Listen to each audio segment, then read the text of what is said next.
Muito obrigado, Sr. Presidente. Queria também começar por cumprimentar a Sra. Comissária Elisa Ferreira. É a primeira vez que nos encontramos nestas funções e, naturalmente, em nome do Grupo Parlamentar do CDS também, cumprimentá-la e desejar que esta articulação com a Comissão de Assuntos Europeus e com o Grupo Parlamentar do CDS em concreto seja a melhor ao longo de todo o mandato.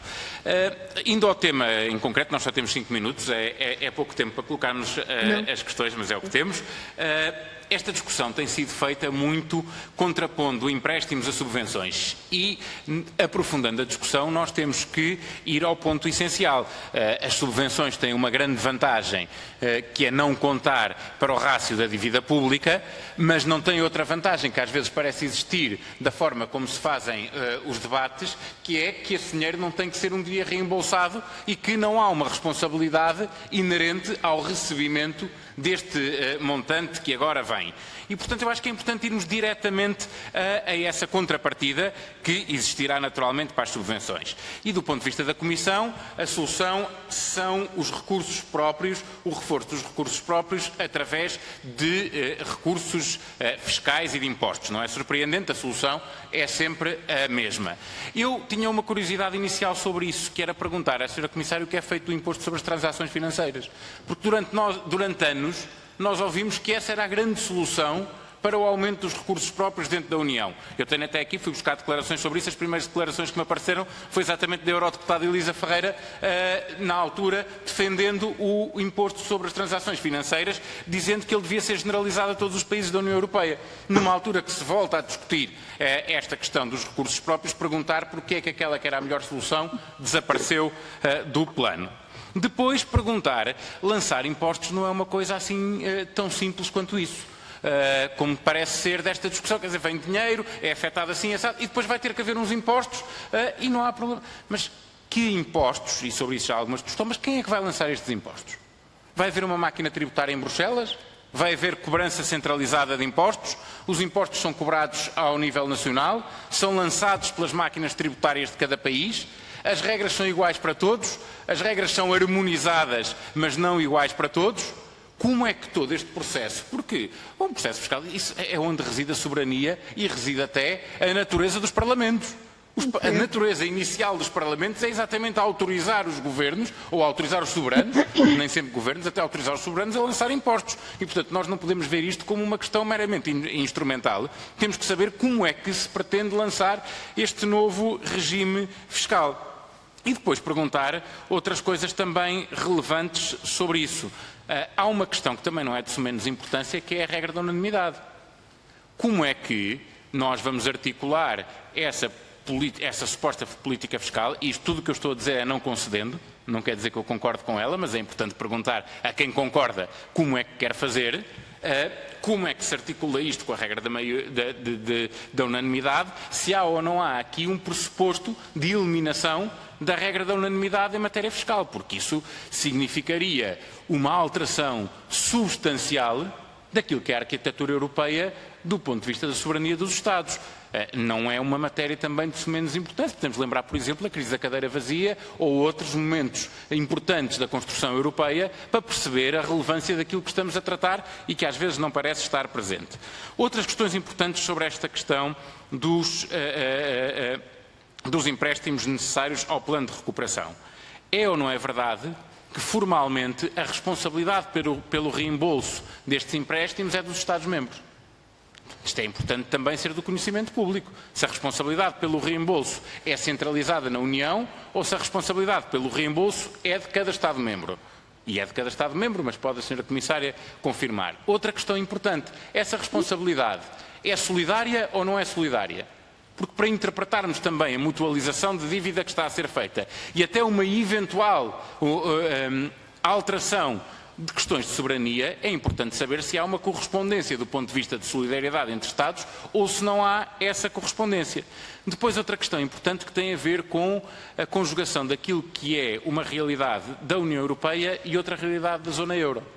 Uma das possibilidades, a partir do momento em que a União Europeia se lance para um endividamento comum mais substancial, naturalmente para quem tem soberania monetária, é, a um determinado momento, se entender que isso é necessário ou útil, monetarizar essa dívida.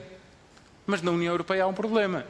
é que há alguns países que fazem parte da União e, portanto, vão receber estes fundos, mas não fazem parte da zona euro. E, portanto, se se decidisse monetarizar esta dívida daqui para a frente, estava-se a ter um efeito para uns países que fazem parte da moeda única totalmente diferente daquele que seria para países que têm a sua própria moeda, que não teriam como consequência a desvalorização da sua moeda, mas teriam o benefício da monetarização destes empréstimos. É importante também saber se isso foi ponderado e em que termos. Duas questões finais, porque o tempo já está a terminar. A questão dos copagamentos, já foi dado um esclarecimento sobre a coesão, que supostamente mantém regras excepcionais até 21 e passará a ter regras comuns a partir de 22. A pergunta é se as regras comuns são os 10%, se é outro valor. E uma pergunta importante também é saber, em todas as outras áreas que não a da coesão, como é que será o regime de copagamentos? O esclarecimento sobre isso. Pergunta final que já foi feita por vários colegas. O quadro financeiro plurianual era mau até ao Covid, não se alterou, porque é que passou a ser bom? Porque estamos a falar de um quadro financeiro plurianual para 7 anos, estamos a falar de regras excepcionais para 2 e convém pensarmos também nos 5 anos remanescentes. Muito obrigado. Muito obrigado, Sr. Deputado João Almeida, pelas pertinentes e difíceis questões que colocou à Sra. Comissária, cujas respostas aguardamos com expectativa. Muito gosto em reencontrá-lo neste fórum. De facto, Sr. Deputado João Almeida, pôs muitas questões, de facto, sobre as fontes de financiamento da União. Ou, se quiser, começando talvez pelo outro lado, que é uma pergunta mais estrutural e mais central. Quem é que responde por esta dívida? Quem responde por esta dívida é a União. Isto significa que é a Comissão que vai emitir esta dívida. Por isso é que esta proposta da Comissão, na medida em que os recursos da Comissão são uma série de recursos, mas o maior, digamos assim, ainda são as contribuições dos Estados-membros para o orçamento da União, ela vai ter de receber uma aprovação por unanimidade, em que se pergunta aos Estados-membros se aceitam que, de facto, o limiar de recursos próprios vá subir até aos 2%, para além do 1,1 ou 1, qualquer coisa que estávamos a discutir até agora, e, portanto, para subir até aos 2%, isto é, se os recursos próprios podem ir até aos 2%, é evidente que é importante, e é esse o debate que está neste momento em curso, que é saber se os Estados-membros vão ou não ratificar, e essa ratificação é por unanimidade. E, portanto, o que há neste momento, o que se pede neste momento aos Estados-membros, não é um pagamento, uma vez que não está ainda em ação ou em prática o serviço de dívida, é uma garantia. E essa garantia será utilizada se, de facto, não for possível, daqui até ao momento em que se começa a fazer o serviço de dívida, encontrar recursos próprios adicionais. Novos, porque os recursos próprios incluem as contribuições dos Estados-membros. Agora, ou de facto vamos buscar recursos adicionais, ou, se não tivermos recursos adicionais, é evidente que isto vai aumentar as contribuições anuais que os Estados-membros, em última instância, em 2028 até 2058, vão ter de fazer para o orçamento comum. Isto é o habitual e é apenas aumentar, efetivamente, as contribuições dos Estados. Mas há todo o interesse em que a União Europeia encontre novas fontes de financiamento. Isto está a ser discutido há imensos anos, como sabe. De facto, exploraram-se várias hipóteses e é precisamente por causa da tal regra da unanimidade que essas hipóteses não têm conseguido vingar, na medida em que os Estados-membros sentem que estão a ser afetados. De facto, eu trabalhei, ainda tenho aqui, olha, não sei se consegue ver, o meu PIN da luta sobre a Financial Transaction Tax. Era uma hipótese, quando eu estava no Parlamento, que foi muito discutida, foi muito trabalhada e depois de algum modo, esmoreceu. Eu não posso dizer que tenha sido rejeitada, mas esmoreceu no Conselho, quando faria todo sentido que os produtos financeiros pagassem um valor simbólico. Simplesmente são muito globais e, portanto, ao ser muito globais, os países acharam que a União Europeia iria perder competitividade se de facto a introduzisse Depois houve uma discussão extensíssima sobre o que é que se taxava e como, enfim, não vale a pena agora gastar o tempo a dar-lhe os detalhes, mas continua a fazer sentido, por exemplo, nós temos neste momento um sistema de cobrança pelas emissões de carbono para a atmosfera, que cobre um conjunto de setores. Fala-se ou está-se a discutir que haja uma extensão desse sistema de taxas de carbono a outros setores, nomeadamente a aviação, e de facto isso seria um recurso adicional, e esse recurso adicional já não seria entregue aos países, seria já um recurso para o orçamento comum.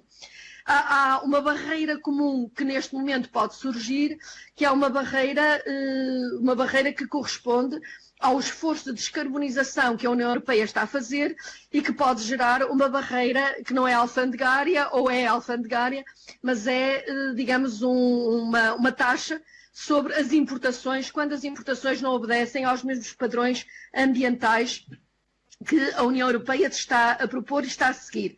E, portanto, essas cobranças normalmente o que são feitas ao nível dos Estados-membros, e depois os Estados-membros são remunerados pelos custos que têm na cobrança desses impostos ou dessas taxas. E, portanto, digamos, seria um recurso comum, como qualquer outro recurso comum, e nós temos vários na União Europeia. Aliás, o recurso essencial era a pauta aduaneira comum, como sabe, mas que, entretanto, com a desvalorização relativa da matéria dos impostos alfandegários como medida de proteção, foi perdendo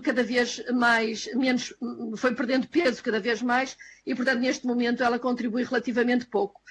E, portanto, essa é a questão. Penso que respondi às suas questões.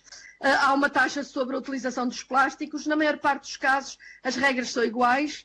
Os países fazem a cobrança e depois canalizam essas verbas para o orçamento comunitário e são reembolsados por aquilo que são as suas despesas de cobrança. É a regra normal.